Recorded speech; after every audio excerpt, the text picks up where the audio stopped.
நண்பா, நீ இப்போது மன அழுத்தத்தில் இருக்கிறாயா? யாரும் உன்னை புரிந்து கொள்ளவில்லை என்று உணர்கிறாயா? வாழ்க்கை மிகவும் சலிப்பாகவும் வெறுமையாகவும் தோன்றுகிறதா? ஒரு நிமிடம் நில்.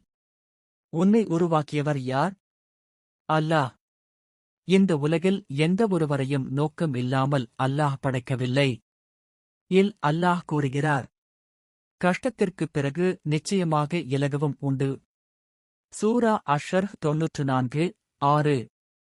இதன் அர்த்தம் என்ன? உன் கஷ்டம் நிரந்தரமல்ல. நபி முகம்மது அவர்கள் கூறினார்கள், ஒரு முஸ்லிமுக்கு வரும் துயரம், சோகம், பயம் ஆகியவை ஈவன் ஒரு சிறிய வலியும் அவரின் பாவங்களை நீக்கும்.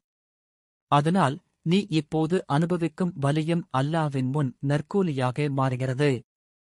ஷைத்தான் உனக்கு சொல்வான், உன் வாழ்க்கை பயனற்றது. ஆனால் அல்லாஹ் கூறுகிறார், நான் உன்னை விட்டு விடமாட்டேன். நீ தோல்வியடைந்தவன் அல்ல. நீ பலவீனமானவன் அல்ல. நீ தாமதமாகிவிட்டவன் கூட அல்ல. ஒரு சஜ்தாசை, ஒரு மனமார்ந்த துஆசை, சிறிது குர்ஆன் வாசித்துப் பார். ஒரு நாள் தஹஜ்ஜுத் தொழுகையை முயற்சி செய்து பார். உன் இதயத்தில் அமைதி வரும். இதை நினைவில் கொள். புயல் வரும். ஆனால் அது நிரந்தரமாக இருக்காது. அல்லாஹ் உன் வாழ்க்கை கதையை இன்னும் முடித்து வைக்கவில்லை. ஆகவே கைவிடாதே. அல்லாஹ்வின் மீது நம்பிக்கை வைத்து முன்னேறு. இன்ஷா அல்லாஹ், உன் வாழ்க்கையின் சிறந்த அத்தியாயம் இன்னும் வரப்போகிறது.